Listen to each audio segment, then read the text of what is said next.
కూడి వచ్చిన మీ అందరికీ కూడా ప్రభువైన యేసుక్రీస్తు నామమున శుభాభివందనాలు తెలియజేస్తూ ఉన్నాను. అందరికీ వందనాలండి. బాల్కనీలో ఉన్న వారందరికీ వందనాలు, మరి లోన్ ఉన్న వారికి అందరికీ వందనాలు. దేవునికి స్తోత్రం, హల్లెలూయా. మీ పక్కన ఉన్న వారికి కూడా వందనాలు చెప్పండి. ఒకసారి చిరునవ్వుతో సంతోషంగా షేక్ హ్యాండ్ ఇచ్చి ఈ మాట చెప్పండి, మీ అందరికీ ఈస్టర్ శుభాకాంక్షలు అని చెప్పండి.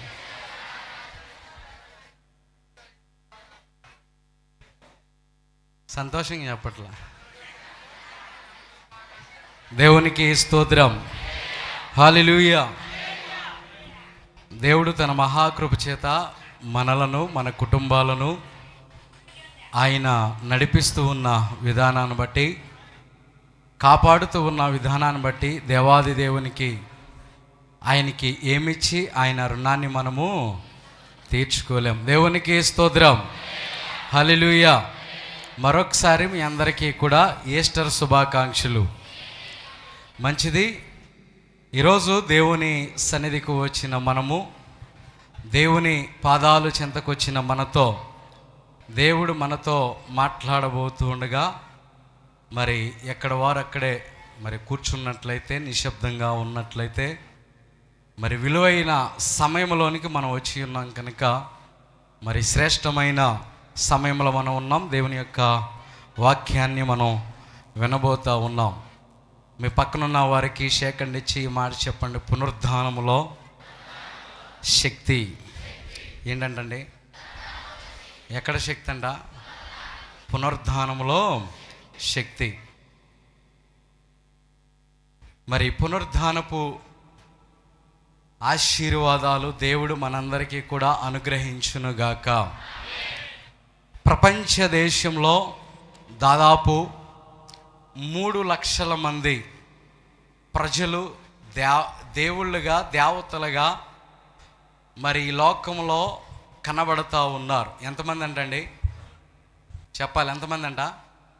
3 లక్షల మంది దేవుళ్ళుగా, దేవతలుగా వారు మరి తమ్ము తాముని దేవుడిగా ప్రకటించుకునేవారు ఎంతోమంది ఈ లోకంలో ఉన్నారు.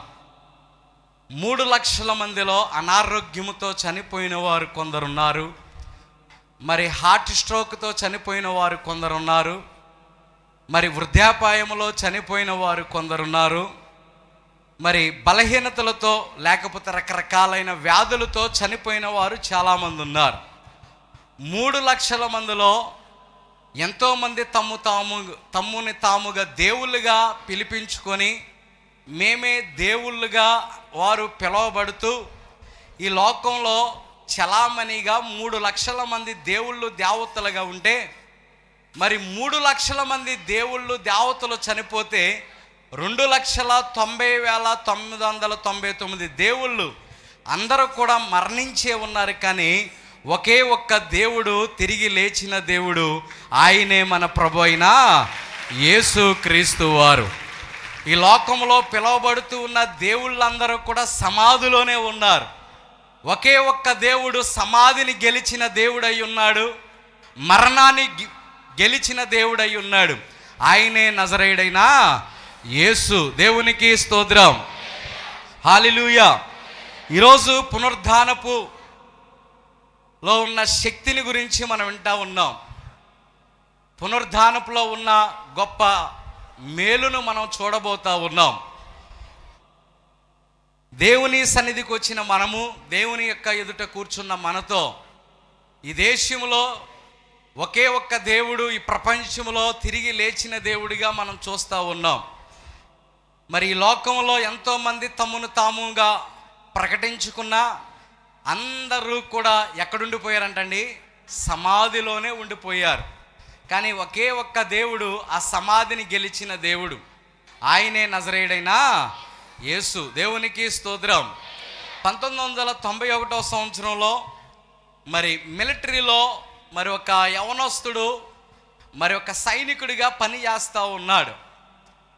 మిలిటరీలో 1991 సంవత్సరంలో యుద్ధంలో పాల్గొంటే, ఆ భయంకరమైన యుద్ధంలో ఆ సైనికుడు మరణించినట్లుగా తన ఇంటికి ఫోన్ వచ్చింది. ఇంటికి ఫోన్ చేసి తల్లిదండ్రులకి, అయ్యా మీ కుమారుడు ఈ యొక్క యుద్ధంలో నీ కుమారుడు మరణించాడు అని చెప్పి వారి ఊరిలో ఉన్న తల్లిదండ్రులకి ఫోన్ చేస్తే వారు ఎంతో వేదనతో, బాధతో, దుఃఖంతో ఆ గ్రామంలో ఉన్న వారందరికీ తెలిసింది. ఏమనంటే ఫలానా కుమారుడు మిలిటరీలో మరి యుద్ధంలో ఏమైపోయాడంట, చనిపోయాడు. తన శరీరం రావటానికి వారం 10 రోజులైనా పట్టిద్దేమో, ఆ యుద్ధం అయ్యేదాకా ఆ శరీరాన్ని ఇంటికి పంపించరు, ఆ మృతదేహాన్ని పంపించరు అని చెప్పి వారందరూ కూడా బాధపడుతూ ఆ తల్లి ఆ తండ్రి ఏడుస్తూ దుఃఖిస్తూ ఉన్నారు.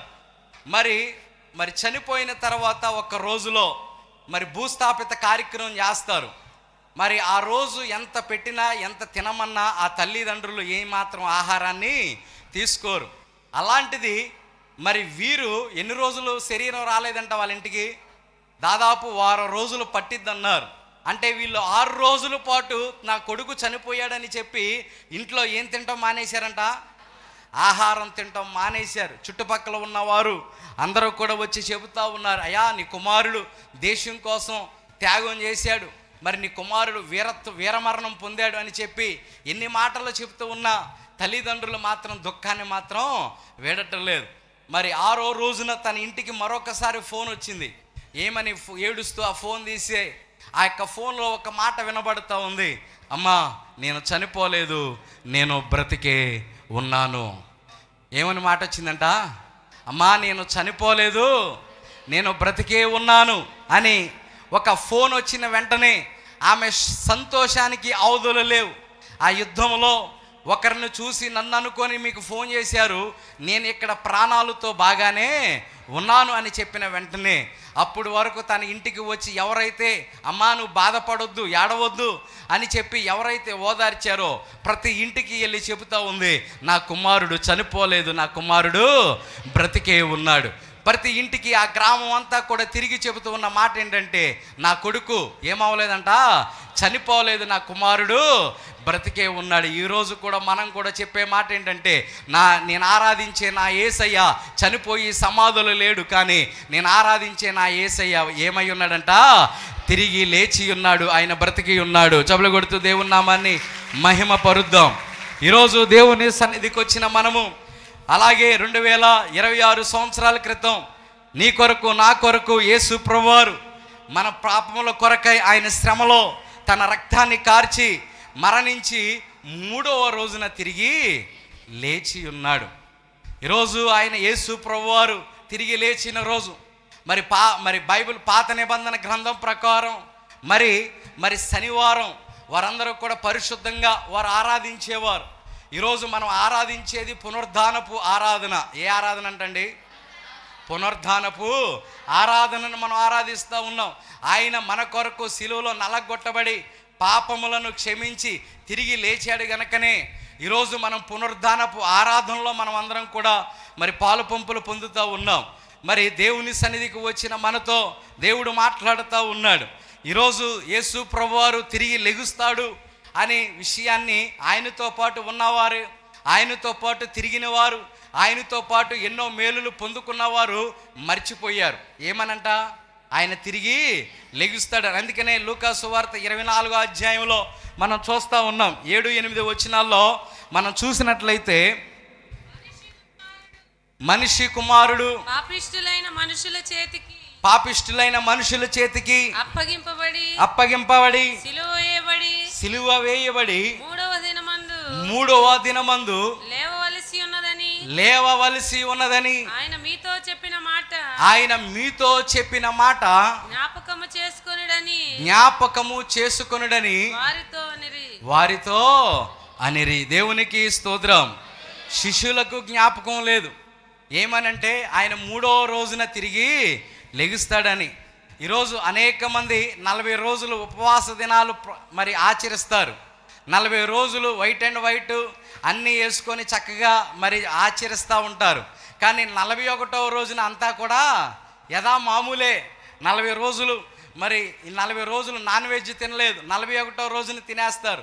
లేకపోతే 40 రోజులు మందు సిగరెట్ మానేసి 41వ రోజున మొదలెడతా ఉంటారు. ఈరోజు అలాంటి 40 రోజులు ఉపవాస ప్రార్థనలు కాదు.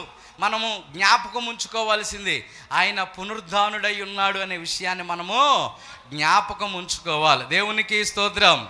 మన పాపము నుండి విడుదల పొందిన తర్వాత, మన పాపముల నుండి విడిపించిన తర్వాత ఆయన పునరుద్ధానుడిగా యేసు ప్రభువారు మరి ఈ లోకానికి మరి ఆరోహణమైపోతూ ఉన్నాడు.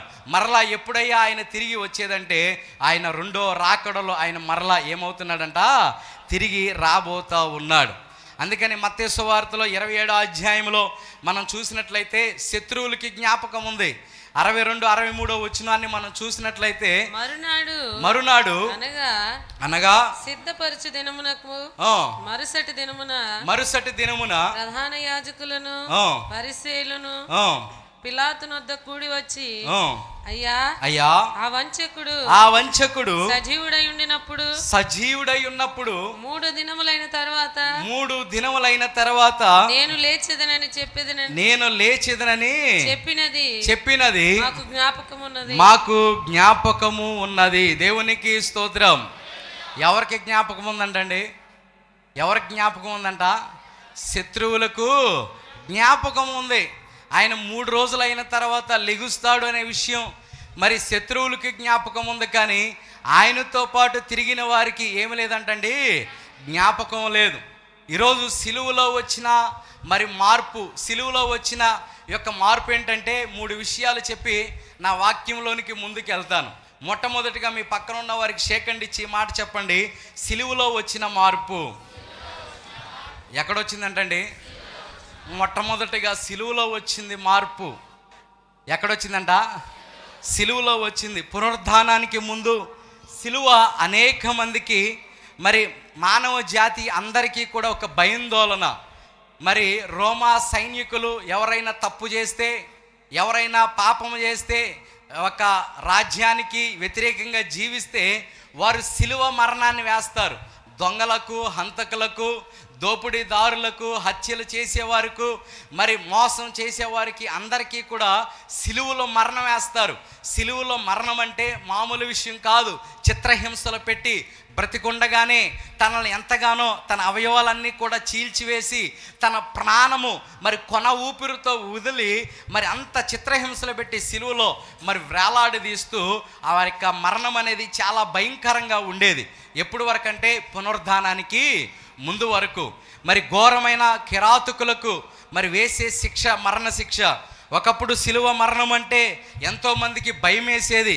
మరి పునరుద్ధానము తర్వాత ఆ సిలువే గొప్ప నిరీక్షణగా మార్చబడింది. చప్పులు కొడుతూ దేవుని నామాన్ని మహిమ పరుద్దాం. ఆ సిలువ ఒకప్పుడు మరణంగా ఉంటే దానిని చూసి ఇప్పుడు అందరూ కూడా ఒక నిరీక్షణగా కలగజేస్తూ ఉంది. ప్రపంచంలో అనేక మంది ఈరోజు మనం చూసినట్లయితే ఆభరణాలు, బంగారాలు, మంగళసూత్రాలు వీటన్నిటి మీద మరి బంగారపు పోతతో వారు ఒక సిలువను వేసుకుంటూ ఉంటారు. చక్కటి ఇల్లు కట్టుకొని ఆ ఇళ్ళ మీద కూడా ఏం వేస్తారంటండి, సిలువలు వేస్తూ ఉంటారు. ఈరోజు ఎక్కడ చూసినా సిలువ, మెడలో సిలువలు, లేకపోతే మరి చేతి ఉంగరాలకు సిలువలు, మరి గృహాల మీద సిలువలు, ఎక్కడ చూసినా సిలువలు కనపడతా ఉన్నాయి. ఒకప్పుడు అదే సిలువను చూస్తే భయంకరమైన మరణానికి గుర్తుగా ఉండే సిలువ ఈరోజు అదే సిలువ మనకి ఎలా కనిపిస్తుందంట, ఒక నిరీక్షణగా కనిపిస్తూ ఉంది. దేవునికి స్తోత్రం. మీతో మాట్లాడుతున్నాను, అర్థమవుతుందా?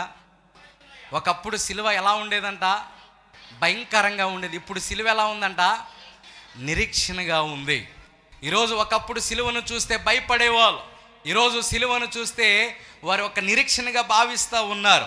ఈరోజు దేవుని సన్నిధికి వచ్చిన మనము ఈరోజు ఏ సమాధి పైన చూసినా ఏముంటుందంటండి, సిలువే ఉంటుంది. ఎందుకు సమాధి పైన సిలువేస్తూ ఉన్నారు?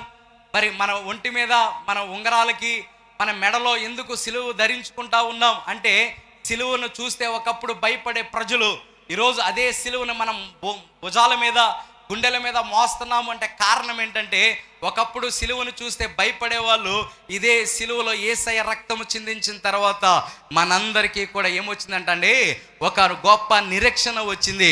అందుకనే ఆ నిరీక్షణ ఏంటంటే, మనం మరణించిన ఈ సిలువ రక్తము ద్వారా మనము ఏమవుతామంట, మరలా పునరుద్ధానం అవుతామని ఒక నిరీక్షణతో మనమందరం కూడా ఇప్పుడు ఏం వేసుకుంటున్నామంటండి, మెడలో సిలువలు, ఉంగరాలకు సిలువలు, ఇంటిపైన సిలువలు, మరి అన్నీ కూడా సిలువలు పెట్టుకోవటానికి కారణం ఏంటంటే మనలో ఒక నిరీక్షణ. యేసయ్య సిలువలో మరణించాడు, ఆ సిలువ ద్వారా మనకి పునరుద్ధానుడై తిరిగి లేచాడు. ఏదో ఒక రోజున మనం కూడా ఏమవుతామంట, మనం కూడా లెగుస్తామనే విషయాన్ని మనకి జ్ఞాపకం వస్తూ ఉంది. దేవునికి స్తోత్రం. రెండోది మాట చెప్పండి మీ పక్కన ఉన్న వారికి సేకరించి, పునరుద్ధానం వలన సమాధిలో మార్పు. ఎక్కడ మార్పు వచ్చిందంటండి? పునరుద్ధానం ముందు సమాధి ఎలా ఉండేదంటే, ప్రతి మనిషి సమాధి అనేది బాధ పెట్టేదిగా ఉండేది, భయపెట్టేదిగా ఉండేది.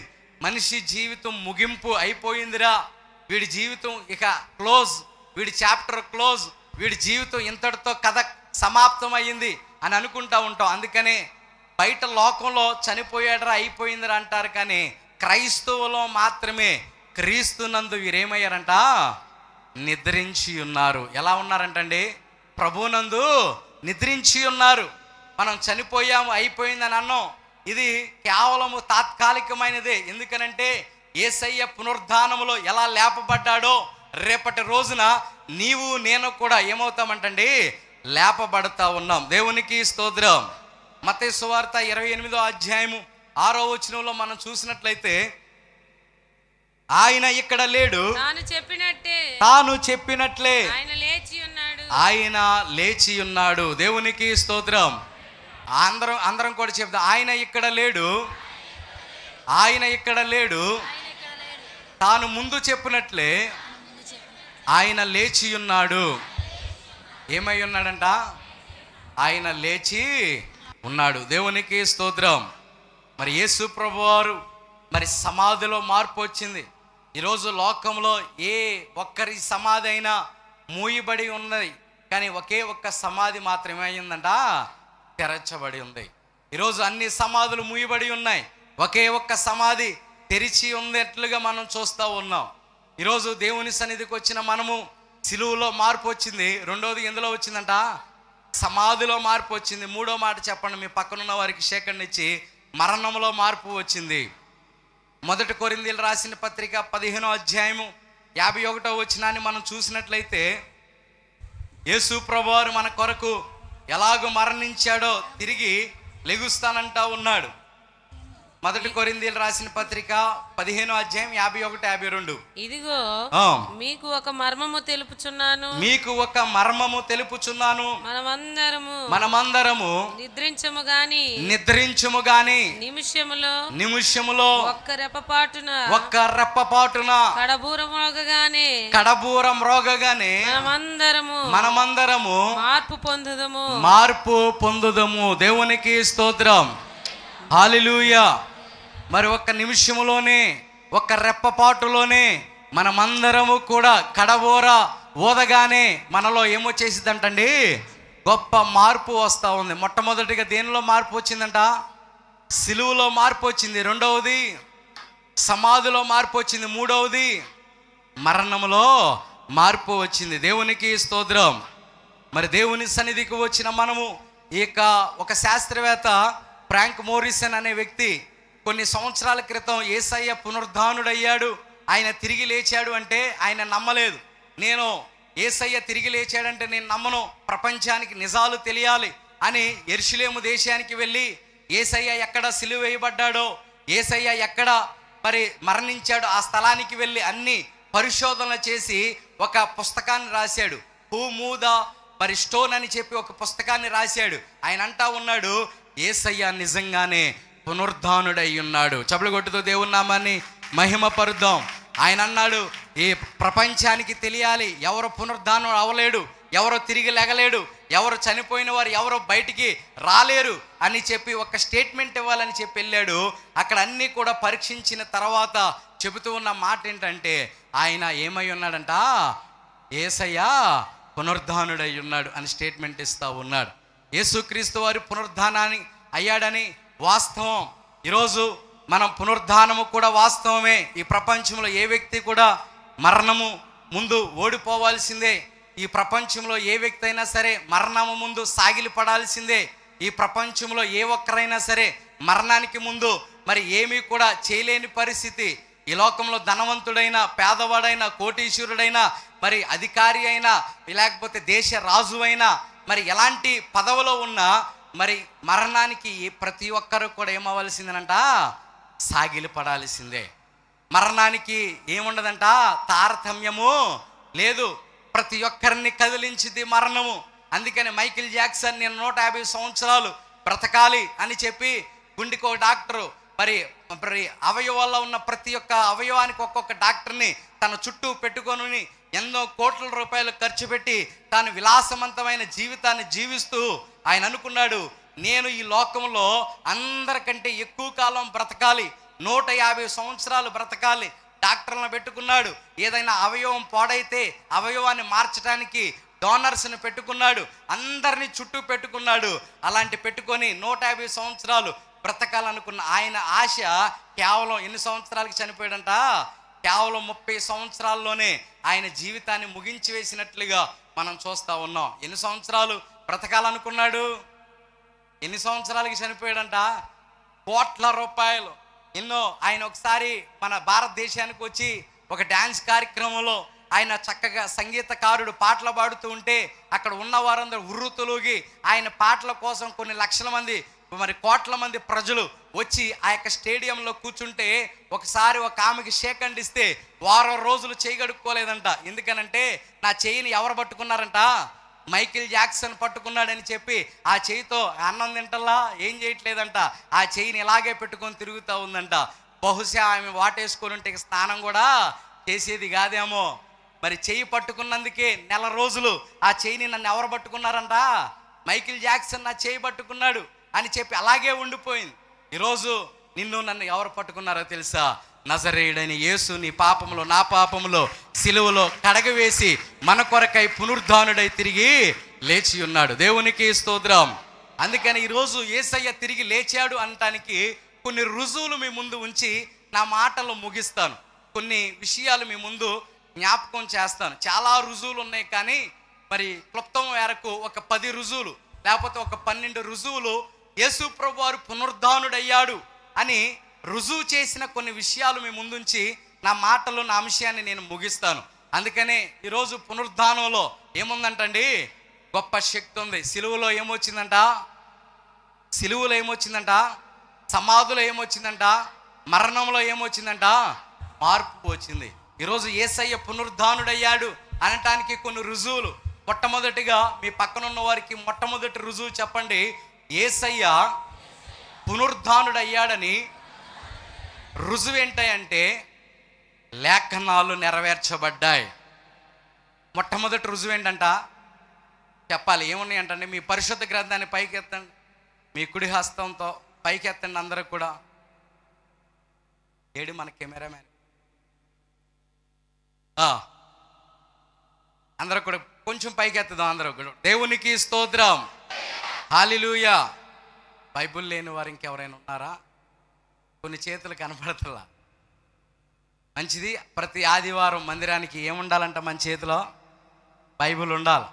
ప్రతి ఒక్కరూ కూడా మీ చేతితో మరి దేవుని యొక్క జీవ గ్రంథాన్ని తీసుకుని రండి. చదివినా చదవకపోయినా బైబుల్ అనేది మన చేతిలో ఉండటం చాలా ప్రాముఖ్యం. మొట్టమొదటి రుజువు ఎక్కడ రాయబడిందంట, లేఖన ఆధారంగా రుజువు రాయబడింది.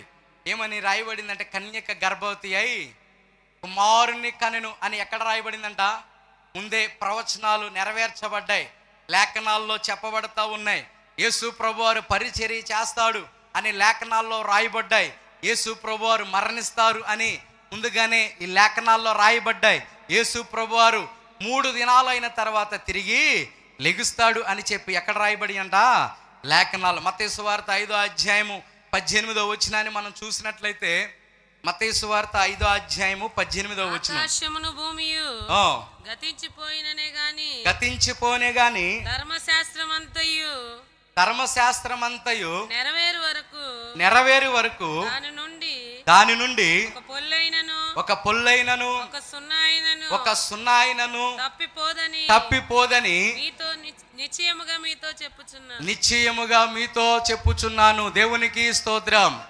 అందరూ కూడా చెప్తాం, ఆకాశమును భూమియు గతించిపోయినే గాని ధర్మశాస్త్రం అంతయు నెరవేరు వరకు దాని నుండి ఒక పుల్లైనను ఒక సున్నా అయినను తప్పుపోదని నిశ్చయముగా మీతో చెప్పుచున్నాను. ఏంటంటే ఆకాశం గతించిపోద్ది, భూమి గతించిపోద్ది, కానీ ధర్మశాస్త్రమందు పరిశుద్ధ గ్రంథంలో రాయబడిన మాట ఒక్క పుల్లైనను ఒక సున్నా అయినను ఏమవుదంటండి, తప్పిపోదు. దేవునికి స్తోత్రం. ఈ గ్రంథంలో ఏమని రాయబడిందంట? ఈ గ్రంథంలో ఏమైనా రాయబడిందంట? ఆయన లేఖనము ప్రకారం, అందరూ చెప్పండి, లేఖనం ప్రకారము జన్మించాడు, లేఖనం ప్రకారము జీవించాడు, లేఖనం ప్రకారము చనిపోయాడు, లేఖనం ప్రకారము సమాధి చేయబడ్డాడు, లేఖనం ప్రకారము పునరుద్ధానుడయ్యాడు. దేవునికి స్తోత్రం. దేని ప్రకారం అంట చెప్పాల? దేని ప్రకారము? ఆయనకు ముందే ఈ ప్రవచనాలు అన్నీ కూడా ఏమైనాయి అంటే ధర్మశాస్త్రంలో రాయబడ్డాయి. ఒక పుల్లైనను ఒక సున్నా అయినను ఏమవుదంట, తప్పిపోదు. దేవునికి స్తోత్రం. ఈ ఉదయకాల సమయంలో దేవుని సన్నిధికి వచ్చిన మనతో దేవుడు మాట్లాడుతూ ఉన్నాడు. 1 కొరింథీయుల్లో కూడా 15వ అధ్యాయం 55వ వచనంలో కూడా మనం చూసినట్లయితే, 1 కొరింథీయులు రాసిన పత్రిక 15వ అధ్యాయం 55వ వచనం, ఓ మరణమా, ఓ మరణమా, నీ విజయం ఎక్కడా? నీ విజయం ఎక్కడా? ఓ మరణమా, ఓ మరణమా, నీ ముళ్ళు ఎక్కడా? నీ ముళ్ళు ఎక్కడా? ఎక్కడా? మరణపు ముళ్ళు, మరణపు ముళ్ళు, పాపము, పాపము, పాపమునకున్న బలము, పాపమునకు ఉన్న బలము ధర్మశాస్త్రమే. ధర్మశాస్త్రమే. దేవునికి స్తోత్రం. మరణపు ముళ్ళు, పాపము, మరణాన్ని విరిచిన దేవుడు, మరి పాపపు ముళ్ళను విరిచిన దేవుడై ఉన్నాడు. అదే 15:3-4లో కూడా మరొక మాట మనం చూస్తూ ఉన్నాం. ఇయ్యబడిన ఉపదేశమును, నాకీయబడిన ఉపదేశమును మొదట మీకు అప్పగించితిని, మొదట మీకు అప్పగించితిని, అదేమనగా లేఖనము ప్రకారము క్రీస్తు మన పాపముల నిమిత్తము, క్రీస్తు మన పాపముల నిమిత్తము మృతి పొందెను, సమాధి చేయబడెను, లేఖనము ప్రకారము మూడవ దినమున లేపబడెను. దేవునికి స్తోత్రం. మరొకసారి చదువుదాం ఆ మాట. మనం చూసినట్లయితే 3-4 వచనాలు అందరూ కూడా, నాకు ఇవ్వబడిన ఉపదేశమును మొదట మీకు అప్పగించితిని, అదేమనగా, అందరూ కొంచెం సౌండ్ పెంచి, లేఖనము ప్రకారము, ఇంకో పాయింట్ పెంచండి, లేఖనము ప్రకారము. బాల్కనీలో ఉన్నారు, లేఖనము ప్రకారము పెరగట్ల 3 సార్లు అన్నా. ఇంకొక పాయింట్, లేఖనము ప్రకారము క్రీస్తు మన పాపముల నిమిత్తము మృతి పొందును, సమాధి చేయబడును, మృతి పొందును, సమాధి చేయబడును, లేఖనము ప్రకారము మూడవ దినమున లేపబడును. లేఖనము ప్రకారము మూడవ దినమున లేపబడును.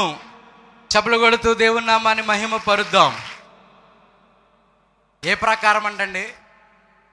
మొట్టమొదటి రుజువు ఏంటంట?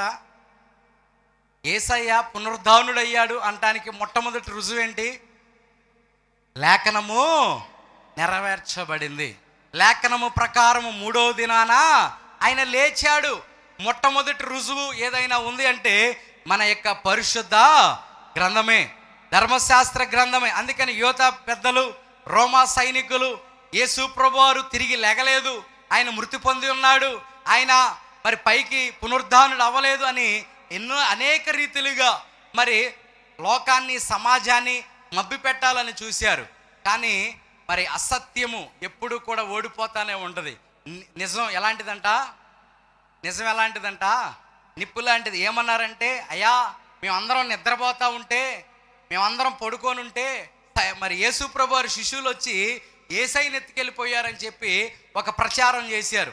ఆ యొక్క రోమా సామ్రాజ్యంలో యోధా పెద్దలు, రోమా సైనికులు ఒక ప్రచారం మోత మోగిస్తూ ఉన్నారు. యేసయ్య పునరుద్ధానుడు అవ్వలేదు, యేసయ్య లెగలేదు.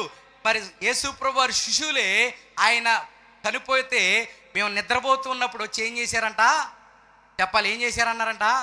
తీసుకొని వెళ్ళిపోయారు. వీళ్ళు ఉంది ఎందుకు? ఇందాకే ముందే చదివాం, శత్రువులకి ఏముందంట ఆ రెఫరెన్స్ చదివాక శత్రువులకి ఏముందంట? జ్ఞాపకం ఉంది. ఏమనంటే 3వ రోజున ఆయన ఏమన్నాడంట? ఆ వంచకుడు సజీవుడై ఉన్నప్పుడు చెప్పిన మాట 3వ దిన తిరిగి లెగుస్తాను అని చెప్పి మాట మాకేమై ఉందన్నారంట? జ్ఞాపకం ఉంది అని చెప్పి రోమా సైనికుల్ని సమాధి దగ్గర ఎలా పెట్టారంట? కాపలాగా పెట్టారు. 3వ రోజున ఎలా లెగుస్తాడా అని చెప్పి కాపలా పెడితే 3వ రోజున యేసు ప్రభు వారు పునరుద్ధానుడైతే వారందరూ శిష్యులు వచ్చి ఏం చేశారంట? ఎత్తుకెళ్ళిపోయారంట ఉన్నారు. వీళ్ళు ఉంది దేనికి? అక్కడ కాపలాగా అయ్యటానికి. వాళ్ళుండి ఎక్కడో కాపలాగా వస్తూ ఉంటే ఇక్కడ నింద మోపుతా ఉన్నారు. ఈరోజు అక్కడ చూసినట్లయితే ఒక చిన్న నాపరాయ కాదు, చరిత్రలో చూసినట్లయితే ఆ యొక్క సమాధి దగ్గర ఉన్న రాయ 2000 టన్నులు బరువు ఉండగలిగిన రాయి అంట. ఎన్ని వేల టన్నులు అంటండి? 2000 టన్నులు. ఒక 10 మంది 20 మంది తీస్తే వచ్చే రాయి కాదు. దానికి ఒక క్రెయిన్లు, జేసీపీలు ఇవన్నీ ఉంటేనే ఆ రాయిని మనం ఏం చేయొచ్చంట? తీయొచ్చు. అలాంటి రాయ 2000 టన్నులు బరువు ఉన్న రాయ ఒక 10 మంది శిష్యులు వచ్చి తీశారంటే అది నమ్మశక్యంగా లేదు. అక్కడ చూసినట్లయితే లేఖనాల ప్రకారంగా యేసయ్య ఏమై ఉన్నాడంట? పునరుద్ధానుడయ్యాడనే రుజువు దేని ద్వారా మనకు తెలుస్తుందంట? రెండవది షేకండ్ ఇచ్చి చెప్పండి మీ పక్కనున్న వారికి. మగ్ధలేని మరియ చెప్పండి. యేసు ప్రభువారు పునరుద్ధానుడై ఉన్నాడని రెండవ రుజువు మగ్ధలేని మరియకి మరికొంత స్త్రీలకి ప్రభువు ప్రత్యక్షమయ్యాడు. ఎవరికంటండి? చెప్పాలి, ఎవరికి అయ్యాడంట? రెండవ రుజువు ఎవరికి ప్రత్యక్షమయ్యాడంట? మగ్ధలేని మరియకి మరికొందరా స్త్రీలకి ప్రత్యక్షమయ్యాడు. బాల్కనీలో ఈ సైడ్ ఉన్న పురుషుల సంఖ్య కంటే స్త్రీల సంఖ్య ఎక్కువ ఉన్నారు కనుక మిమ్మల్ని అడుగుతూ ఉన్నాను. యేసయ్య మొట్టమొదటిగా తిరిగి లేచిన తర్వాత ఎవరికి ప్రత్యక్షమయ్యాడంట? స్త్రీలకు ప్రత్యక్షమయ్యాడు. చప్పులు కొట్టండి ఒకసారి. ఎవరికి ప్రత్యక్షమయ్యాడంట? లేచిన తర్వాత స్త్రీలకే ఎందుకు ప్రత్యక్షమయ్యాడంటే, ఫోన్లో చెప్పే వార్త అయినా ఎలా వెళ్ళిద్దంట? ఆలస్యంగా వెళ్ళొచ్చుదేమో, కానీ ఒక స్త్రీ చెవిలో చెప్పిన మాట ఎలా ఉండిద్దంట?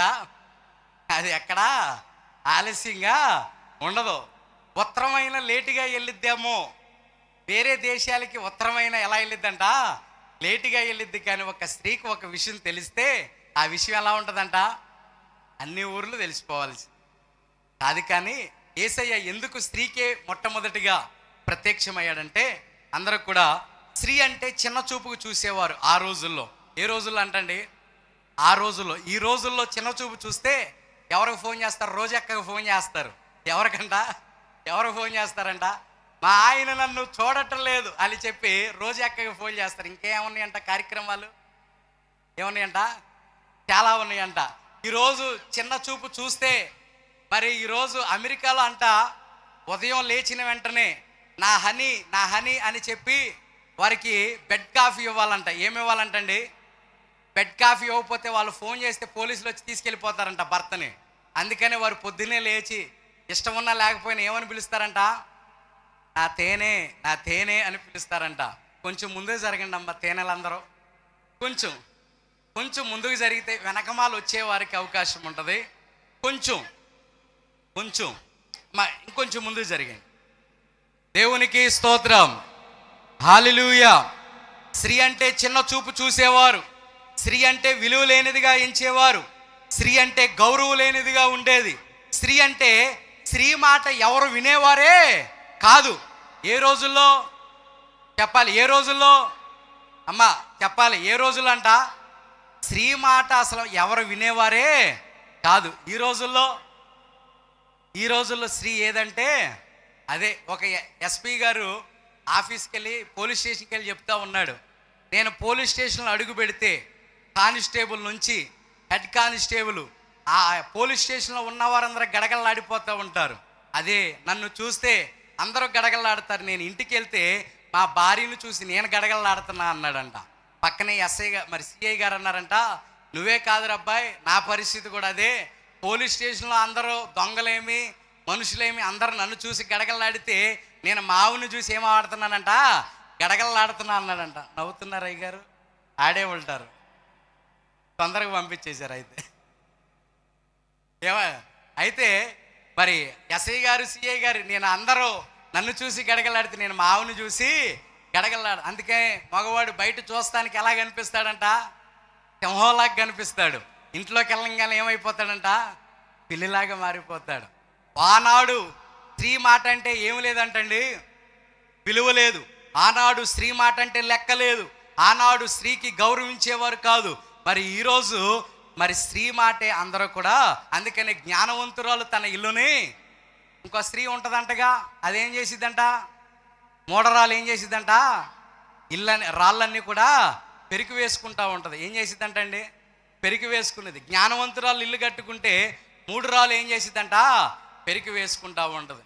ఈరోజు దేవుని సన్నిధికి వచ్చిన మనము ఈ మగ్ధలేని మరియా మరి కొంతమంది స్త్రీలకి ఎందుకు కనబడతా ఉన్నాడు అంటే, ఆ యొక్క గౌరవం లేక మరి చిన్న చూపు చూస్తూ ఉన్న స్త్రీలందరికీ కూడా యేసయ్య కనబడి మరి స్త్రీల ద్వారా దేవుడు సువార్తను ప్రకటించాడు. చబలు కొడుతూ దేవుని నామాన్ని మహిమపరుద్దాం.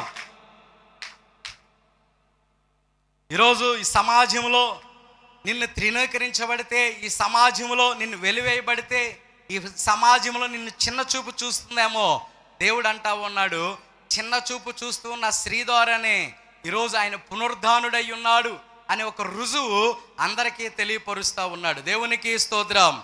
ఈరోజు దేవుని మందిరానికి వచ్చిన నీవు చిన్న చూపు చూడబడతా ఉన్నావేమో, వెలివేయబడ్డావేమో, త్రోసివేయబడ్డావేమో, ఏ స్థితిలో నువ్వు ఉన్నా దేవుని సువార్త నీకు వినబడతా ఉంది. ఆయన పునరుద్ధానుడై ఉన్నాడు. ఆయన నిన్ను రక్షిస్తాడు. నీ పరిస్థితులన్నీ కూడా మార్చగలిగిన దేవుడై ఉన్నాడు. దేవునికి స్తోత్రం. మొట్టమొదటి రుజువు ఏంటంట, లేఖనాలు నెరవేర్చబడ్డాయి. రెండవ రుజువు ఏంటంట, ఎవరు కనిపించాడు ఆయన మరి పునరుద్ధానుడయ్యాడని, మగ్ధలేని మరియకు, కొంతమంది స్త్రీలకు కనిపించాడు. మూడవ రుజువు, యేసు ప్రభువారు ఎవరికి ప్రత్యక్షమయ్యాడంటే పేతురు గారికి ప్రత్యక్షమయ్యాడు. ఎవరికంటండి చెప్పాలి, ఎవరికంట, పేతురు గారికి ప్రత్యక్షమయ్యాడు. ఎందుకయ్యా పేతురు గారికి ప్రత్యక్షమయ్యాడంటే, యేసు ప్రభువారు పునరుద్ధానుడైన తర్వాత పేతురయ్యకే ఎందుకు ప్రత్యక్షమయ్యాడంటే, పేతురు గారు యేసు ప్రభువారిని తీసుకువెళ్ళేటప్పుడు ఆయన ఏమన్నాడంటే, యేసు ఎవరో నాకు చెప్పాలి, ఆయన నేను ఎన్నడూ, ఆయనతో నాకు సంబంధమే, అసలు ఆయన చూసిన వాడినే. సేమ్ టు సేమ్ మీరు చెప్పినట్లే చెప్పాడు. సేమ్ టు సేమ్ ఆయన ఎవరో మాకు చెప్పాలి, ఆయన ఎవరో మాకు ఎన్నడో మేము, అసలు ఆయనకి మాకు నేను ఇప్పుడే చూస్తున్నాం. అలాగే చెప్పారు మీరు చెప్పినట్లే. మీరు చెప్పినట్లే చెప్పంగానే మరి కోడి కోసింది. ఏం కోసిందంటండి, కోడి కోసింది. యేసయ్యని తీసుకెళ్తా ఉంటే, అర్రే ఆయన ముందే చెప్పాడు, కోడి కూసేసరికి నువ్వెవరో నాకు తెలియదని ముందే చెప్పాడు. ఇక ప్లాన్ అంతా కూడా బయలుదేరుతుంది. ఏం బయలుదేరుతుందంట, పశ్చాత్తాపం బయలుదేరుతుంది. అర్రే అబద్ధం ఆడేశానే, నేను ఎవరో తెలియదని చెప్పేశానే అని లోనంతా కూడా పీకేసుకుంటున్నాడు. మనసులో అంతా బాధపడతా ఉన్నాడు. అబద్ధం ఆడేశానే, 3.5 సంవత్సరాలు ఆయనతో పాటు తిరిగాను, 3.5 సంవత్సరాలు ఆయన మోచేతి నీళ్ళు తాగాను, 3.5 సంవత్సరాలు మరి ఆయన వెంబడించాను, 3.5 సంవత్సరాలు ఆయన ఎక్కడికి వెళ్తే అక్కడికి వెళ్ళాను. మరి విశ్వాస ఘాతుకుడిగా ఈరోజు నేను ఏం చేశానంట, అబద్ధం ఆడానే, నేను నమ్మక ద్రోహం చేశానే, నేను నా యొక్క దేవునికి ఎందుకు ఈ రీతిగా మాట్లాడానని ఆయనే ఏం చేస్తున్నాడంటే, నా మొహం ఎలా చూపించాలి అని తను తాను మరి ఏం చేసుకుంటున్నాడంటే మరి పశ్చాత్తాప పడుతూ ఉన్నాడు. నన్ను అంగీకరిస్తాడో లేడో, లేకపోతే నా మొహం ఎలా చూపించాలి అని యేసు ప్రభువారు మరి ఎలా నా అపరాధాలను బట్టి, లేకపోతే నా అపరాధ భావంతో ఎంత కుమిలిపోతా ఉంటే, యేసయ్య ఎవరి దగ్గరికి వచ్చాడంట, ఎవరి దగ్గరికి వచ్చాడంట, కుమిలిపోతున్నాడు. ఎవరో ఏం చేస్తున్నాడంట, కుమిలిపోతున్నాడు. యేసు ఎవరో నాకు, ఆయన ఎవరో నాకు, నేను ఎప్పుడు ఆయన్ని 3.5 సంవత్సరాలు ఆయనతో పాటు తిరిగాడు, తిన్నాడు, ఉన్నాడు, అన్నీ చేశాడు, కానీ ఎవరో నాకు తెలియదన్నానే అని చెప్పి ఎంతో కుమిలిపోతూ ఉన్నాడు. లూకాసు వార్త 24వ అధ్యాయము 34వ వచనాన్ని ఒకసారి చూద్దాం. లూకాసు వార్త 24వ అధ్యాయం 34వ వచనం. ప్రభువు నిజముగా లేచి సీమోనునకు కనబడినని చెప్పుకొనుచుండిరి. వారు ఇది విని సంగతులన్నీ ఆ, ఆయన రొట్టె విరుచుట వలన ఆ, తమకెలాగు తెలియబడినో ఆ. అదియు తెలియపరిచిరి. దేవునికి స్తోత్రం. యేసు ప్రభువారు ప్రత్యక్షమై అపరాధ భావంతో నాకు దూరంగా ఉన్న మరి పేతురు గారి దగ్గరికి మరి యేసయ్య పునరుద్ధానుడై ఆయన దగ్గరికి వచ్చి ఆయన అంటా ఉన్నాడు, ఆ యేసు ప్రభువారు పేతురు గారి దగ్గరికి వచ్చి నేను నిన్ను క్షమించాను. ఈ పునరుద్ధానములో నీకేమొచ్చిందంటండి, క్షమాపణ వచ్చిందన్నాడు. దేవునికి స్తోత్రం. మనం కూడా పొరపాటులు చేస్తాం, మనం కూడా దేవునికి విరుద్ధంగా ఉంటాం, మనం కూడా దేవునికి దగ్గరికి రాలేకపోతూ ఉంటాం. ఈరోజు కొంతమంది మొహం చూపించలేకపోతూ ఉంటారు, మందిరానికి రాలేకపోతూ ఉంటారు. త్రాగుతున్నానని చెప్పి మందిరానికి రాలేరు, తిరుగుతున్నానని చెప్పి మందిరానికి రాలేరు, లోకంలో ఉన్నానని చెప్పి దేవుని దగ్గర కూర్చోలేరు.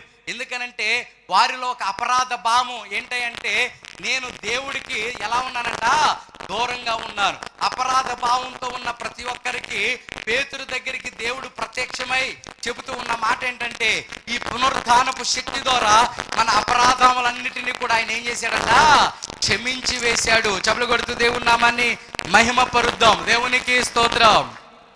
మూడవ రుజువు ఎవరు కనపడ్డారంట, పేతురు గారు లోనంతా కూడా ఏం చేస్తున్నాడంట, అర్రే నేను అబద్ధం చెప్పాను, ఆయన సిలివేశారే, నేను ఇప్పుడు ఎలా చూపించాలి ఏంటి అని మతన పడుతూ ఉంటే యేసయ్య ఆయన దగ్గరికి ప్రత్యక్షమై నువ్వు బాధపడమాక, నీ అపరాధాలు ఏమైనాయి అంట, క్షమించబడ్డాయి అని చెప్పి యేసయ్య ఎవరికి ప్రత్యక్షమయ్యాడంట, పేతురు గారికి.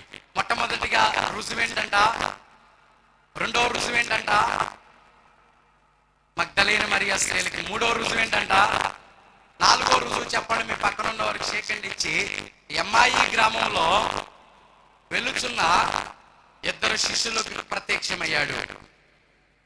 ఎంతమంది కంటండి, ఎమ్మాయి గ్రామానికి వెలుచున్న ఇద్దరు శిష్యులకు, వీరిద్దరూ నడుచుకుంటూ వెళ్తా ఉన్నారు. ఎవరిద్దరంట, శిష్యులిద్దరు నడుచుకుంటూ వెళ్తే యేసయ్య మారు వేషంలో వారిద్దరి మధ్యలోకి వచ్చాడు. వారిద్దరి మధ్యలో వెళ్తూ ఉంటే వారిద్దరి మధ్యలోకి వచ్చి వారిద్దరు మాట్లాడుకుంటా ఉన్నారు. మీకు తెలుసా మెస్సయ్య పునరుద్ధానుడయ్యాడు అని ఒకరినొకడు మాట్లాడుకుంటా ఉంటే యేసయ్య వాళ్ళిద్దరి మధ్యలోకి వెళ్ళి మెస్సయ్య ఎవరు అని అడిగాడు. ఎవరని అడిగాడంట, అసలు మెస్సయ్య ఎవరు అని అంటే వాళ్ళిద్దరు అంటున్నారు కదా, నీకు తెలీదా, యెరూషలేమంతా కూడైపోస్తా ఉంది, మరి యేసు ప్రభువు పునరుద్ధానుడై తిరిగి లేచాడు, సమాధిని గెలిచాడు, ఆయన మృత్యుంజయుడై ఉన్నాడు అని చెప్పి ఇద్దరు కూడా ఎవరు చెప్తున్నారంట, యేసయ్యకే చెబుతా ఉన్నారు. ఆయన తిరిగి లేచాడు అంటే యేసయ్య అంటాడు తెలియకుండా, అసలు యేసయ్య అంటే ఏంటి, ఆయన ఏం చేశాడు అని అడుగుతా ఉంటే అప్పుడు అంటా ఉన్నారు, వారిద్దరు చెబుతా ఉన్నారు, ఆయన మాటల్లో శక్తి కలిగిన వాడు. ఏమై ఉన్నాడంట, ఆయన మాటల్లో శక్తి కలిగిన వాడు, ఆయన ప్రవర్తనలో శక్తి కలిగిన వాడు, ఆయన వస్త్రాల్లో శక్తి కలిగినది, ఆయన మరణంలో శక్తి కలిగినది, ఆయనే నజరేయుడైన యేసు. చప్పలు కొట్టుద్ది దేవుని నామాన్ని మహింపరుద్దాం. ఈ మాటలు ఎవరికి చెప్తున్నారంట, ఎవరికి చెప్తున్నారు, యేసయ్యకే చెబుతా ఉన్నారు. ఏమనంట, ఆయన మాటల్లో శక్తి కలిగినాడు, ఆయన మాట్లాడితే చాలు స్వస్థత పొందారు, ఆయన వస్త్రాలు చెంగు ముట్టుకుంటే చాలు రక్తం స్రావగలిగిన స్త్రీ, ఆయన వెళ్తూ ఉంటే ఆయన దగ్గరికి వెళ్ళే ధైర్యం చాలక వెనక నుండి వెళ్ళి ఏం పట్టుకుందంట, ఆయన వస్త్రము చెంగు పట్టుకోగా ఆమె వెంటనే ఏమైందంట, స్వస్థత కలిగింది. ఆయన మాటల్లో శక్తిమంతుడు, ఆయన వస్త్రములో శక్తి ఉంది, ఆయన చూపులో శక్తి ఉంది, ఆయన యొక్క మరణములో ఏముందన్నాడంట, శక్తి ఉంది అని యేసయ్యకి చెబుతూ ఉన్నాడు. నాలుగో రుజువు ఎవరికి కనిపించాడంట, ఎమ్మాయి గ్రామానికి వెళ్తూ ఉన్నా ఇద్దరు శిష్యులకు మరి కనిపించాడు. మరొక మరి రుజువు, ఐదవ రుజువు ఎవరికి కనిపించాడంటే 10 మంది శిష్యులకు కనిపించాడు. చెప్పండి ఎవరికి కనిపించాడంట, మీ పక్కన ఉన్న వారికి సేకండి చెప్పండి. యేసు ప్రభువారు పునరుద్ధానుడైన ఐదవ రుజువు 10 మంది శిష్యులకు ప్రత్యక్షమయ్యాడు. ఎంతమంది కంట యేసుప్రభు శిష్యులు ఎంతమంది, యేసుప్రభు శిష్యులు ఎంతమంది, ఇక్కడ ఎంతమంది ఉన్నారు, మిగిలిన ఇద్దరేరి, మిగిలిన ఇద్దరు ఇస్కరియోతు యోధ 12వ ఎక్కడికి వెళ్ళాడు, యేసయ్యని సిలువకి అప్పగించగానే వాడు కూడా ఏమైపోయాడంట, అపరాధ భావంతో ఏమైపోయాడంట, బతికే ఉంటే ఈ పునరుద్ధాన శక్తి ద్వారా ఇస్కరియోతు యోధాని కూడా దేవుడు ఏం చేసేవాడంట, చెప్పాలి. ఇస్కరియోతు యోధాను కూడా ఏం చేసేవాడంట? క్షమించేవాడే. కానీ మనోడు ఆగలా. ఈరోజు చాలామంది ఆగట్లా. ఈ నా ప్రాణం ఇక ఎందుకులే అని ఇస్కరియోతు యోధా లాంటి వాళ్ళు ఎక్కువైపోయారు మన ఊరిలో. ఇస్కరియోతు యోధా లాంటి వాళ్ళు ఇక నేను బ్రతకడం కంటే చనిపోవటమే మేలని చెప్పి ఉరేసేసుకుంటా ఉన్నారు. ఇస్కరియోతు యోధా కూడా 12 మందిలో 12వ వాడు చనిపోతే ఇంకెంతమంది ఉంటారు? మరి 11వ వాడు ఏడి? ఎవరంట? పేతురా. పేతురు గారు కాదు. ఎవరంట? తోమా. ఎవరంటండి? తోమా గారు బయట ఉన్నాడు ఎక్కడో. ఇప్పుడు ఎంతమంది ఉన్నారు శిష్యులు? 12వ వాడు చనిపోయాడు. 11వ వాడు తోమా ఎక్కడికి వెళ్ళాడంట? బయట ఉన్నాడు. ఇప్పుడు ఆ గదిలో ఎంతమంది ఉన్నారంట? 10 మంది ఒక గదిలో ఉన్నారు. ఎక్కడున్నారంటండి? ఒక గదిలో ఉండటానికి కారణం ఏంటంటే వారితో పాటు ఉన్న యేసయ్య ఏమైపోయాడంట? చెప్పాలి. వారితో పాటు ఉన్న యేసయ్య ఏమైపోయాడంట? చనిపోయిన బాధలో 10 మంది గదిలోనే కూర్చున్నారు. ఎక్కడ కూర్చున్నారంట? చనిపోయిన వారి ఇంటి సభ్యులు ఎక్కడ ఉంటారు? తెల్లారు లేచి పనికి వెళ్ళిపోతారా? తెల్లారు లేచి చుట్టాల్లో తిరుగుతారా? తెల్లారు లేచి ఎక్కడికి వెళ్తే అక్కడికి వెళ్ళిపోతారా? ఎక్కడుంటారంట? అయ్యో మా పక్షాన్ని ఎందుకు ఇంత బాధ జరిగింది అని ఇంట్లోనే ఉండి ఏం చేస్తారంట? బాధపడుతూ ఉంటారు. ఈ 10 మంది కూడా గదిలో కూర్చొని ఏం చేస్తున్నారంట? బాధపడుతూ ఉంటే మరో బాధ ఎదురైంది వాళ్ళకి. రోమా సైనికులు వచ్చి వీళ్ళను కూడా మరి తీసుకెళ్ళి చంపేస్తారేమో మరో బాధ. మత పెద్దలు వచ్చి వీళ్ళని కూడా లాక్కెళ్ళిపోతారేమో బాధ. తలుపులు కిటికీలు అన్నీ గట్టిగా బిగించేశారు ఎవరు రాకుండా ఉండటానికి. ఎవరు రాకుండా తలుపులన్నీ కిటికీలన్నీ బిగించేస్తే మరి వారి మధ్యలోనికి తలుపులు కిటికీలన్నీ మూసివేసి ఉండగా పునరుద్ధానుడైన యేసయ్య వారి మధ్యలోనికి ప్రత్యక్షమయ్యాడు. దేవునికి స్తోత్రం. వారి మధ్యలోనికి ప్రత్యక్షమై వారిని బలపరిచినట్లుగా, వారిని ధైర్యపరిచినట్లుగా మనం చూస్తూ ఉన్నాం. వారిని పరిశుద్ధాత్మ పొందుకోండి అని చెప్పి వారిని బలపరిచి ధైర్యపరిచి మరి యేసయ్య వారి దగ్గర నుంచి వెళ్ళాడు. ఎన్నో రుజువు ఇది? ఎన్నో రుజువు అంట? మొట్టమొదటి రుజువు ఏంటి? లేఖనాలు నెరవేర్చబడ్డాయి. రెండో రుజువు మగ్దలేని మరియా మరికొందరు స్త్రీలకు కనబడ్డాడు. మూడో రుజువు పేతురు గారికి కనపడ్డాడు. నాలుగో రుజువు ఎవరికంటండి? ఎమ్మాయి గ్రామంలో ఉన్న 2 శిష్యులకి. 5వ రుజువు 10 మంది శిష్యులు. మరి 6వ రుజువు తోమా గారికి కనిపించారు. ఎవరికి కనిపించారంట? చెప్పాలి. ఎవరికి కనిపించారంట?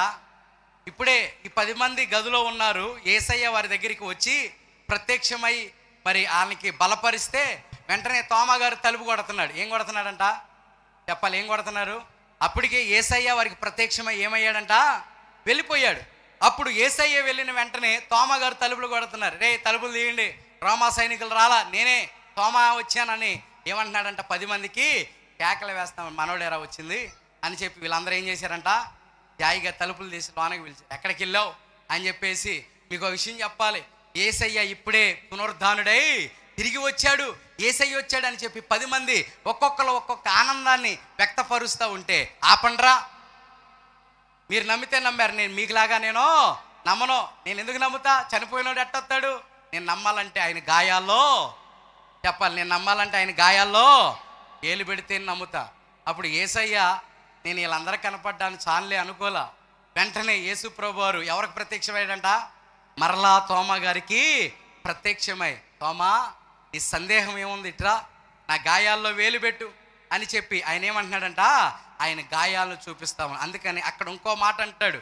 ఏమంటాడంటే మరొకసారి చూద్దాం. చూసి నమ్మిన వారి కంటే యోహాను సువార్త 20వ అధ్యాయము 27, 28, 29 వచ్చినాను ఒకసారి చూద్దాం. తరువాత తోమాను చూచి, యోహాను సువార్త 20వ అధ్యాయం 27, 28, 29. తర్వాత తోమాను చూచి నీ వేలిటి చాచి నా చేతులు చూడుము, నీ చెయ్యి చాచి నా పక్కలో ఉంచి అవిశ్వాసివి కాక విశ్వాసివై ఉండమనెను. అందుకు తోమా ఆయనతో నా ప్రభువా నా దేవా అనెను. యేసు నీవు నన్ను చూచి నమ్మితివి, చూడక నమ్మిన వారు ధన్యులని అతనితో చెప్పాను. దేవునికి స్తోత్రం. మరి ఇప్పుడు ఎవరికి రుజువు కనపడిందంటండి? ఎవరికంట? 6వది ఏ రుజువు చూసామంటండి? తోమా గారి గాయాల్లో అనుమాన పిశాచి ఈరోజు చూసి నమ్మిన వారి కంటే చూడక నమ్మిన వారే ధన్యులు.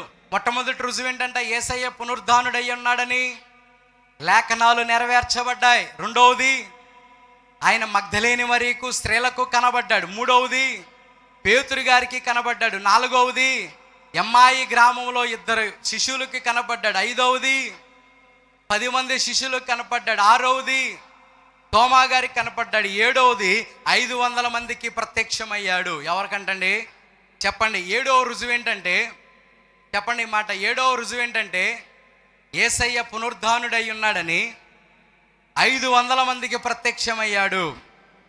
ఎంతమందికి అంటండి? మొదటి కొరింథీయులకు రాసిన పత్రిక 15వ అధ్యాయం 6వ వచనం.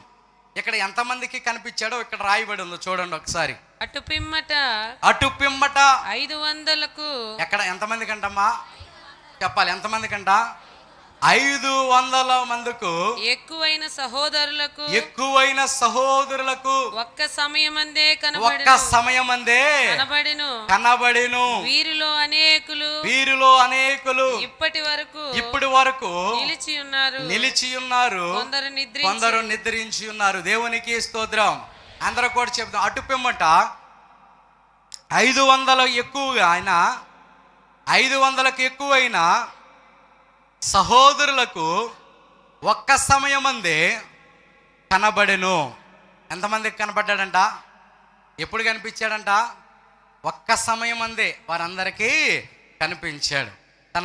మనం చూసినట్లయితే యేసు ప్రభువారు 500 మందికి ప్రత్యక్షమై వారందరికీ కూడా కనపడతా ఉన్నాడు. మరి అదొక రుజువుగా మనం చూస్తూ ఉన్నాం. 8వ రుజువు ఏంటంటే ఆయన సహోదరులకు ప్రత్యక్షమయ్యాడు. ఎవరికంటండి? తన ఇంటి వారికి ప్రత్యక్షమయ్యాడు. ఎవరికంట? తన ఇంటి వారికి. మరి ప్రభు అయిన సహోదరుడైన యాకోబుకి ప్రత్యక్షమయ్యాడు. 8వ రుజువు తన ఇంటి వారికి ఆయన ప్రత్యక్షమైనట్లుగా మనము చూస్తూ ఉన్నాం. యాకోబునకు ప్రత్యక్షమై కనబడతా ఉన్నాడు. తన ఇంటి వారికి తెలియజేస్తా ఉన్నాడు, నేను సజీవుడినై ఉన్నాను, నేను పునరుద్ధానుడై ఉన్నాను అని. మరి 8వ రుజువు తన ఇంటి వారికి ఆయన ఏమయ్యాడంటండి? ప్రత్యక్షమయ్యాడు. దేవునికి స్తోత్రం. 9వ రుజువు 40 రోజులుగా ఆయన ప్రత్యక్షమయ్యాడు. ఎన్ని రోజులు అంటండి?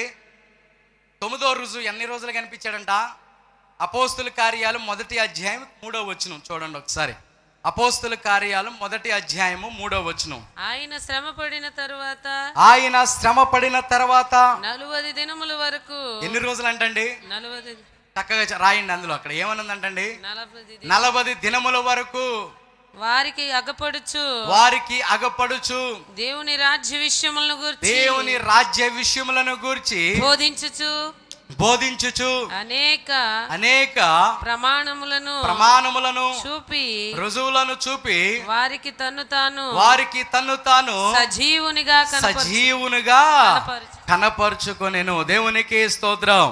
అక్కడ ఉన్న వారందరికీ 40 రోజులు కనపడి వారందరికీ ప్రత్యక్షిస్తూ వారందరికీ బోధిస్తూ వారందరినీ ఒలీవ కొండల మీదకి తీసుకొని వెళ్ళి అక్కడ మరి ఏమవుతూ ఉన్నాడంటే వీళ్ళందరినీ కూడా 40 రోజుల పాటు వారికి ప్రత్యక్షమై కనబడతా ఉన్నాడు, వారికి బోధిస్తూ ఉన్నట్లుగా ఈ 9వ రుజువులో మనం చూస్తూ ఉన్నాం.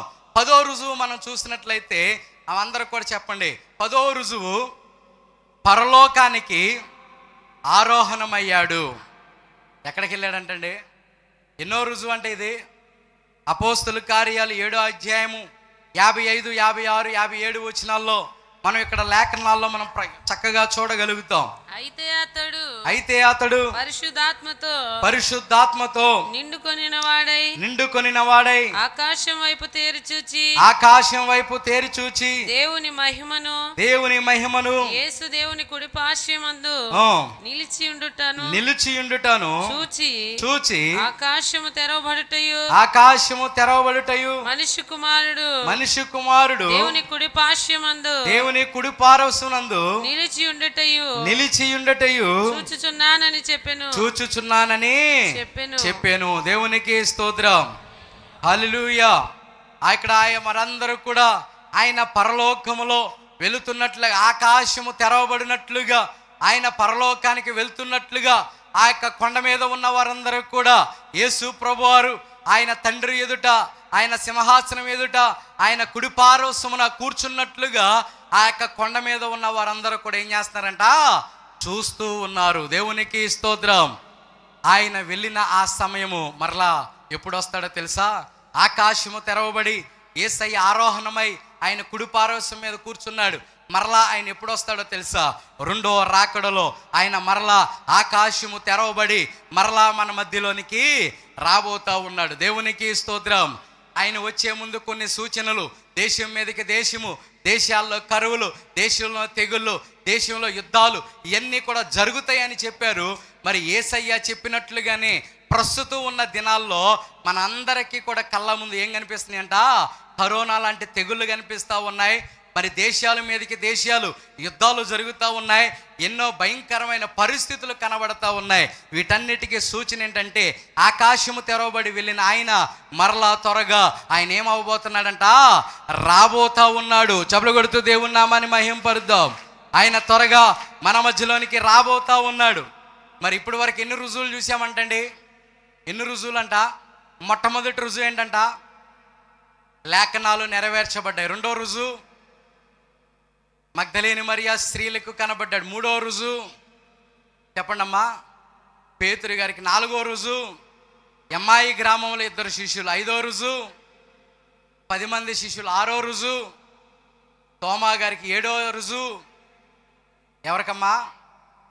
500 మందికి. 8వ రుజువు తన ఇంటి వారికి ప్రత్యక్షమయ్యాడు. 9వ రుజువు 40 రోజులు ఆయన ప్రత్యక్షమయ్యాడు. 10వ రుజువు పరలోకానికి ఆరోహణమయ్యాడు. 11వ రుజువు ఇంకొక రుజువు చెప్పి నేను ముగిస్తాను, సమయం 12గా వస్తూ ఉంది. పౌలుకి ప్రత్యక్షమయ్యాడు. సౌలుకి ప్రత్యక్షమయ్యాడు. ఎవరికంటండి? ఎవరికి ప్రత్యక్షమయ్యాడంట? సౌలు అందరిని చంపటానికి కంకణం కట్టుకున్నాడు. మందిరాలని కూల్చివేయడానికి కంకణం కట్టుకున్నాడు.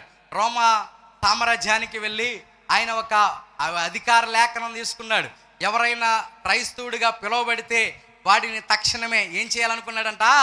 చంపేయాలని ఒక పట్టా తీసుకొని బయలుదేరి వస్తూ ఉన్నాడు. ఆ గుర్రాల మీద బయలుదేరి ఏ ఊరు వస్తున్నాడంట? దమస్కు అనే ప్రాంతానికి ఆయన బయలుదేరి వస్తూ ఉంటే ఆ గుర్రాల మీద రథాల మీద వస్తూ ఉంటే దారి మార్గమున ఎవరు దర్శించారంట?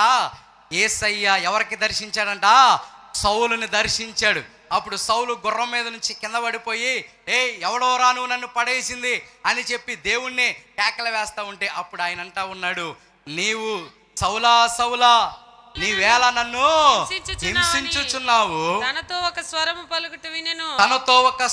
పలుకుట వినెను. ప్రభువా నీవు ఎవడవని అతను అడగగా ఆయన నేను నీవు హింసించుచున్న యేసు. దేవునికి స్తోత్రం. ఎవరయ్యా అని చెప్పేసి అంటే ఆయన మాట్లాడుతూ ఉన్నాడు. నువ్వు ఎవరు అని చెప్పి కేకలు వేస్తూ ఉంటే ఎవరో కాదు, నువ్వు హింసిస్తున్నా యేసుని ఆయన అంటా ఉన్నాడు. ఆ యొక్క దమస్క మార్గమున ఆయన గుర్రాల మీద వెళ్తూ ఉండగా దేవుడు దర్శించినప్పుడు దారి మార్గంలో ఆయన ప్రత్యక్షమైనప్పుడు దేవుడు సౌలుతో మాట్లాడిన వెంటనే సౌలు కాస్త ఎలా మారాడంట? ఏ బైబిల్ పట్టుకుంటే చంపేయటానికి బయలుదేరాడో అదే బైబిల్ పట్టుకొని అనేక మందికి ప్రకటన చేయుట సౌలు కాస్త ఎలా మార్చబడ్డాడంట? పౌలుగా మార్చబడి అనేక మందికి సువార్త ప్రకటన చేయటానికి నిలవబడ్డాడు. దేవునికి స్తోత్రం. 11వ రుజువు ఎవరంటండి? ఎవరికి ప్రత్యక్షమయ్యాడంట? సౌలుకి ప్రత్యక్షమైనట్లుగా మనం చూస్తూ ఉన్నాం. ఆఖరిగా 12వది మరి హతసాక్షులకు ప్రత్యక్షమయ్యాడు. చెప్పండి ఎవరికంటండి? యేసు ప్రభు వారి శిష్యులకు ఆయన ప్రత్యక్షమైతే ఆ యొక్క రోమా మత పెద్దలు, రోమా సైనికులు యేసయ్య పునరుద్ధానుడు అవ్వలేదు అని చెప్పి వారందరినీ శిష్యుల్ని కేకలు వేస్తూ వారందరినీ చెబుతూ ఉన్నారు. వీలైతే యేసు ప్రభు వారి శిష్యులు మరణించిన విధానం చూడండి. 11 మంది ఎలా చనిపోయారో ఉంటాయి. వాటిలో చూడండి, ఆ వీడియో ప్లే చేయండి. ఆ 12 మందిని ఒక్కొక్కరిని, ఒక పేతురు గారిని తలక్రిందులుగా వేలాడదీసి చంపేశారు. మరొకరిని మరి శిరస్తరించారు. మరొకరిలాగా చంపారు. ఆయన మరి మనం చూసినట్లయితే ఒక్కొక్కరిని ఒక్కొక్క విధానంగా వారి యేసు ప్రభు వారి శిష్యుల్ని చంపుతూ, మీరు ఇప్పుడైనా చెప్పండి, మిమ్మల్ని బ్రతికే ఉంచుతాం, ఒకే ఒక్క మాట చెప్పండి, యేసయ్య పునరుద్ధానుడు అవలేదని ఒక్క మాట చెప్పండి, మీ ప్రాణాలు విడిచిపెడతాం, మిమ్మల్ని బ్రతికిస్తాం అని చెప్పి ఒక్కొక్క శిశువుని పిలిచి అడుగుతూ ఉన్నప్పుడు వారు అన్నారు కదా, యేసయ్య ఏమై ఉన్నాడంట, పునరుద్ధానుడై ఉన్నాడు. అంటే వారిని అక్కడికక్కడే వారు ఏం చేశారంట, చంపివేశారు. నేటికి కూడా మరి ప్రవీణ్ పగడాల లాంటి వారిని ఎంతోమందిని హతము చేస్తున్న ఒక్కరిని చంపితే ఒక్కడ ప్లేస్లో ఎంతమంది పుట్టుకొస్తున్నారంట, కొన్ని వందల మంది, లక్షల మంది చావుకులు పుట్టుకొస్తా ఉన్నారు. దేవునికి స్తోత్రం.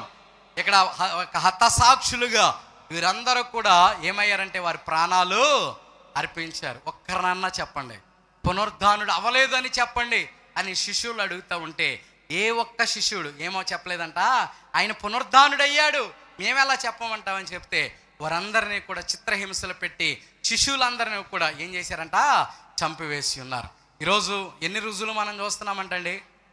మొట్టమొదటి రుజువు ఏంటంట, అసలు మన ఈరోజు మన అంశం ఏంటంట, పునరుద్ధానపు శక్తి. పునరుద్ధానపు శక్తిలో 3 విషయాలు, పునరుద్ధానంలో మార్పులు 3 విషయాలు. మొట్టమొదటి మార్పు ఏంటంట, ఎందులో మార్పు వచ్చిందంట, సిలువలో మార్పు వచ్చింది. రెండవదో ఇందులో మార్పు వచ్చిందంట, ఇందులో మార్పు వచ్చిందంట, సమాధిలో మార్పు వచ్చింది. మూడవది ఇందులో మార్పు వచ్చిందంట, మరణంలో మార్పు వచ్చింది. మరణము చూసి ప్రతి ఒక్కరు గడగడలాడుతూ ఉంటే యేసయ్యను చూసి ఆ మరణము గడగడలాడింది. యేసయ్యను చూసి ఆ మరణము సాగిలి పడింది. ఈరోజు లోకంలో ఉన్న సమాధులన్నీ మూయబడి ఉంటే యేసయ్య సమాధి మాత్రమే ఏమై ఉందంట, తెరవబడి ఉంది. దేవునికి స్తోత్రం.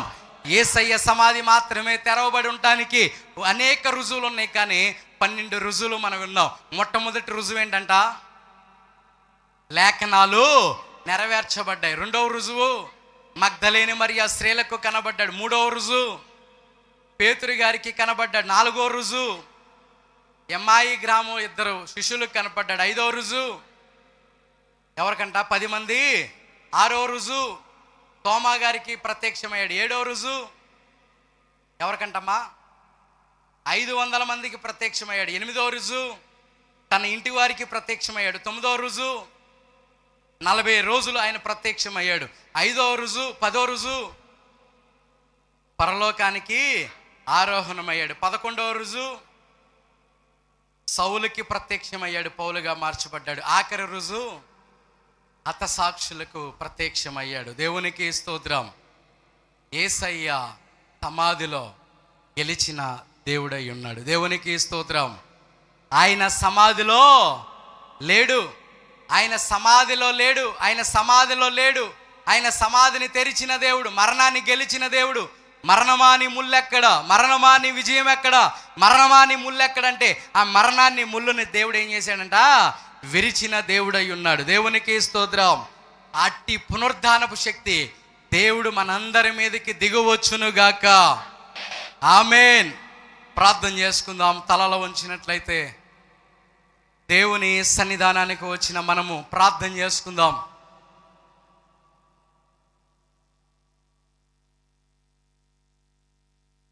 ఈ ఉదయకాల సమయంలో దేవుని సన్నిధానానికి వచ్చిన మనమందరము కూడా చిన్న ప్రార్థన చేసుకుందాం. ఎవరో మౌనంగా ఉండొద్దు, ఎవరో అటు ఇటు తిరగొద్దు. ఈరోజు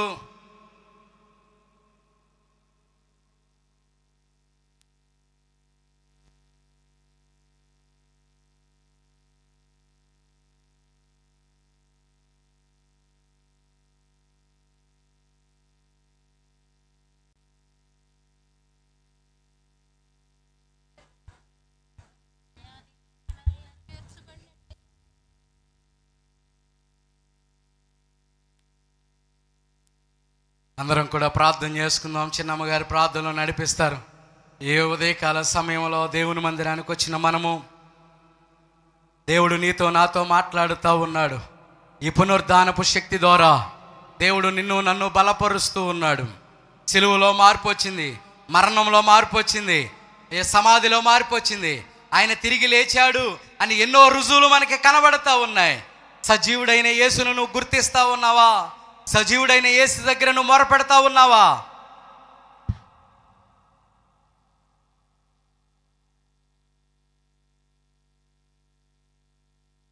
ప్రార్థన చేసుకుందాం. ప్రతి ఒక్కరం కూడా మోకరించినట్లయితే అందరం కూడా మోకరించగలిగిన వారందరూ మోకరించి కొద్ది నిమిషాలు ఈ పునరుద్ధానపు శక్తి గురించి ఇంతవరకు దేవుని వాక్యం నుండి సేవకుల ద్వారా దేవుడు నీతో నాతో మాట్లాడి ఉన్నారు. ఆయన నీ కొరకు నా కొరకు తన ప్రాణాన్ని అర్పించి ఆయన చెప్పినట్టే ఆయన లేడు, ఆయన చెప్పినట్టే ఆయన లేచి ఉన్నాడని ఆయన వాక్యం సెలవిస్తుంది. లేఖనము రుజువుపరిచిన దేవుడు ఆయన.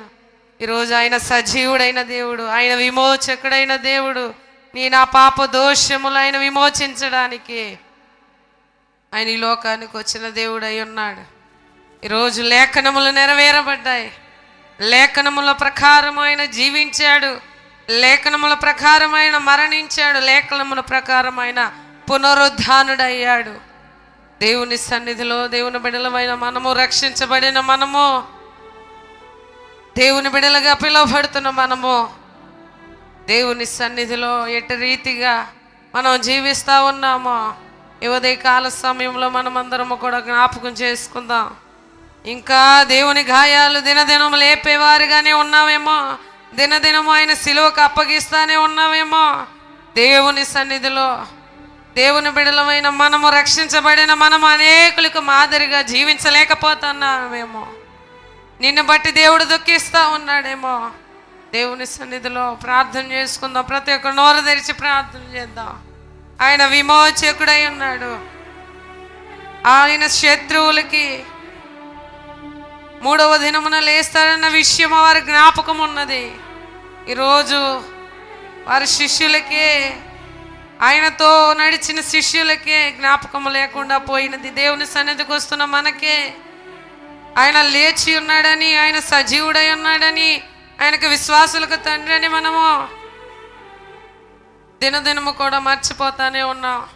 ఆయన శత్రువులకు జ్ఞాపకం ఉన్నది కానీ దేవుని బిడ్డలకు జ్ఞాపకం లేదు. ఆయన తిరిగి లేస్తాడని, ఆయన మరలా వస్తాడని, ఆయన ఆరోహణం అవుతాడని. ఈరోజు దేవుని బిడ్డలమైన మనము, దేవుని సన్నిధిలో దేవుని ఆరాధిస్తున్న మనము, ఆయన మరణపు ముళ్ళను విరిచిన దేవుడు. ఓ మరణమా నీ ముళ్ళు ఎక్కడ? ఆయన మరణపు ముళ్ళని విరిచిన దేవుడు ఆయన. దేవుని సన్నిధిలో దేవుని బిడ్డలుగా ఈరోజు దేవుని సన్నిధికి వస్తూ ఉన్నాం. నిరీక్షణ లేని వారిగా ఉన్నాం. ఆయన సిలువ చూసిన వారికి నిరీక్షణ కలిగి జీవించాలని దేవుని వాక్యం సెలవిస్తూ ఉన్నది. ఈరోజు ఎట్టి నిరీక్షణ లేకుండా ఏదో వచ్చి వెళ్ళేవారిగానే, ఆచార అలవాటు భక్తిగానే మనం జీవిస్తూ ఉన్నామేమో. దేవుని సన్నిధిలో ఇదే కాలంలో ప్రార్థన చేసుకుందాం. పరిశుద్ధ మహోన్నతుడ, గొప్ప దేవుడా, సర్వోన్నతుడ, సర్వశక్తిమంతుడానికి వందనాలు, వందనాలు, వందనాలు, వందనాలు, స్తోత్రాలు తండ్రి. ఏ మంచి లేని వారమయ్యా, యోగ్యత లేని వారమయ్యా, ఏ అర్హత లేని వారు అయినప్పటికీ నీ ఉచితమైన కృపను బట్టి, దయను బట్టి, ప్రేమను బట్టి మమ్మల్ని అందరినీ కాచి దాచి కాపాడుతున్నందుకే నీకు వందనాలు అయ్యా. నీ సన్నిధానంలో ఈ మరో సంవత్సరంలో ఈ పునరుద్ధానపు ఆదివారంలో అయ్యా మేమందరం పాల్గొనడానికి మీరు ఇచ్చిన నీ గొప్ప భాగ్యాన్ని బట్టి, తరుణాన్ని బట్టి నీకు వందనాలు, వందనాలు, వందనాలు అయ్యా. అయ్యా దినముల గడియలు నీ స్వాధీనములో ఉన్నవయ్యా. ఈ సన్నిధిలో ప్రభా అయ్యా మరొక పునరుద్ధానపు ఆదివారంలో నాయన జరుపుకోవడానికి నీ కృప చూపించావు, నీకు వందనాలయ్యా. అయ్యా నీ సన్నిధిలో ప్రభా ఇంకా రక్షణ లేని వారు ఉన్నారు, మారు మనసు లేని వారు ఉన్నారు అయ్యా. అయ్యా నీ సన్నిధిలో అట్టి బిడ్డలను మీరు దర్శించండి. అలనాడు సౌలును దర్శించగానే ఆయన జీవితం మారిపోయినదయ్యా, ఆయన బ్రతుకు మారిపోయినదయ్యా. అయ్యా నాయన నీ సన్నిధిలో ప్రభా ఆయనకున్న నాయన నీ సన్నిధిలో ప్రభా ఆ వ్యర్థమైన ప్రవర్తన అన్నిటిని విడిచిపెట్టాడు. హింసకుడు, దూషకుడు, హానికరుడైన వాడే తన జీవితాన్ని మార్చుకున్నాడు. ప్రభా నీ సన్నిధికి వస్తున్నా నేను ఏ మార్పు లేని వాడిగా ఉంటున్నానేమో, నీ దయతో నన్ను క్షమించండి, క్షమించండి, క్షమించండి అయ్యా. నీ సన్నిధిలో దర్శించండి అయ్యా. తోమాని నువ్వు ప్రత్యక్షమైనప్పుడు అయ్యా ఆయన చూచి నమ్మిన వారి కంటే చూడక నమ్మిన వారే ధన్యులు అన్నావు. అటు ధన్యత మా సంఘానికి దయచేయండి, నాకు దయచేయండి, మా అందరికీ మీరు దయచేయండి అయ్యా. నీ సన్నిధిలో ఎన్ని మేలులు పొందుకున్నా ఇంకా అవిశ్వాసులుగానే ఉంటున్నావేమో, అపనమ్మకులుగానే ఉంటున్నావేమో, ఎన్ని కార్యాలు పొందుకున్నా ఇంకా నీకు ఆయాస్కరమైన వాటిగానే నేను నడుస్తూ ఉన్నావేమో. నీ దయతో మమ్మల్ని క్షమించండి. ఇదే కాలంలో ప్రతి ఒక్కరిని మీరు దర్శించండి అయ్యా. నీ సన్నిధిలో నాడు 10 మంది శిష్యులకు నువ్వు ప్రత్యక్షమయ్యావయ్యా. అమ్మాయి దారిలోని శిష్యులకు ప్రత్యక్షమయ్యావయ్యా. మగ్ధలేని మరొక ప్రత్యక్షమయ్యావు తండ్రి. అయ్యా కాలంలో మా మధ్యన మీ సన్నిధి ఉంచండి, మీ ప్రసన్నత మా మధ్యన ఉంచండి అయ్యా. వచ్చిన ప్రతి బిడ్డను మీరు దర్శించి నీ ఆత్మచేత నింపి అయ్యా, నీ పునరుద్ధానపు శక్తిని మేము అందరము పొందుకునేలాగిన సహాయము చేయమని యేసయ్య అతి పరిశుద్ధ నామమున అడిగి వేడుకొని